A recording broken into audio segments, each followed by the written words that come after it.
నమస్తే మిత్రులారా, నేను మీ శ్రీనివాస్ చౌహాన్ అడ్వకేట్. మిత్రులారా, ఒక కేసులోని విషయం ఏంటి అంటే, ఒక వ్యక్తి ఒక మాయలోడు, మాటలు నేర్చినోడు, సమాజాన్ని నాశనం చేయాలనుకునేవాడు మనకి ఎప్పుడైనా ప్రమాదమే. మనకు మోసం చేస్తూనే ఉంటాడు. ఒక వ్యక్తి ఏం చేశాడంటే, తన పేరు మీద ఎలాంటి భూమి ఆ గ్రామంలో లేదు, కానీ ఆ భూమి తన పేరు మీద ఉన్నట్లు కొన్ని డాక్యుమెంట్లను సృష్టించినాడు. ఎందుకంటే ఆ పలానా ప్రాపర్టీ కలిగినటువంటి వ్యక్తి ఎక్కడుంటాడో అతనికి తెలుసు కాబట్టి ఆ డాక్యుమెంట్లను సృష్టించి ఆ భూమి తనదేనని నమ్మించి వేరే వ్యక్తులకు అగ్రిమెంట్ ఆఫ్ సేల్ చేసిచ్చాడు. చేసిచ్చి అడ్వాన్స్లో భాగంగా కొంత అమౌంట్ తీసేసుకున్నాడు. సాధారణంగా మనం అగ్రిమెంట్ ఆఫ్ సేల్ చేసిన తర్వాత ఒక 45 రోజుల తర్వాత రిజిస్ట్రేషన్ చేసుకుందామని అనుకుంటాం. సో అవతల వ్యక్తి, అడ్వాన్స్ ఇచ్చిన వ్యక్తి, రిజిస్ట్రేషన్ చేసుకుందాము, మిగతా డబ్బులన్నీ నేను అరేంజ్ చేసుకున్నాను, రమ్మని పిలిస్తే రావట్లేదు.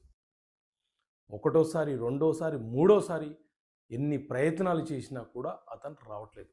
చివరగా అసలు ఇతను ఎందుకు రావట్లేదు, దీని వెనుక అసలు ఏం జరిగింది అని చెప్పి కొంత రీసెర్చ్ వర్క్ చేయడం మొదలు పెడితే అసలు ఆ భూమికి అతను హక్కుదారుడే కాదు, అతను ఒక దొంగ. అతను ఈ రకంగా ఫోర్జరీ డాక్యుమెంట్లను సృష్టించి ఆ భూములు తమవేనని నమ్మించి అగ్రిమెంట్ ఆఫ్ సేల్ చేస్తూ ఆ అడ్వాన్స్గా వచ్చే డబ్బును తీసుకొని అవతల వ్యక్తులను మోసం చేస్తుంటాడు. సో ఇలాంటి వ్యక్తులు ఉన్నారు, తస్మత్ జాగ్రత్త. మీరు ఏదైనా ఒక గ్రామంలో ఏదైనా ఒక భూమి కొనాలనుకున్నప్పుడు ముందుగా ఒక అన్నోన్ పర్సన్గా ఆ విలేజ్కు, ఆ ఏరియాకు వెళ్ళి ఎవరితోనైనా మాట్లాడే ప్రయత్నం చెయ్యండి. పలానా సర్వే నెంబర్లో పలానా భూములు ఎవరివి, ఎవరికి సంబంధించినవి, దానికి సంబంధించి ఏవైనా ఇష్యూస్ ఉన్నాయా అని అడిగే ప్రయత్నం చెయ్యండి. ఆ తర్వాతనే కొంత రియాలిటీ తెలుసుకున్న తర్వాతనే మీరు ముందడుగు వెయ్యండి, లీగల్ ఒపీనియన్ తీసుకోండి, ఫర్దర్గా లీగల్గా ప్రొసీడ్ కండి, లేకపోతే నష్టపోతారు.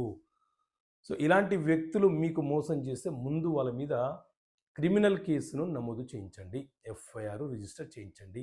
ఒకవేళ పోలీసులు ఎఫ్ఐఆర్ రిజిస్టర్ చేయకపోతే మెజిస్ట్రేట్ కోర్టులో ప్రైవేట్ కంప్లైంట్ ఫైల్ చేసి ఎఫ్ఐఆర్ నమోదు చేయించండి. సో దొంగలున్నారు, తస్మత్ జాగ్రత్త. సో చట్టపరమైన అంశాలు, భూమికి సంబంధించిన అంశాలు మీకు తెలియాలనే ఉద్దేశంతో చట్టపరమైన సమస్యలకు పరిష్కారాన్ని పుస్తకాన్ని మీ ముందుకు తీసుకొచ్చాము. సో ఈ పుస్తకం కావాలనుకుంటే ఇక్కడ కనిపిస్తున్న నెంబర్ కాల్ చేసి పుస్తకాన్ని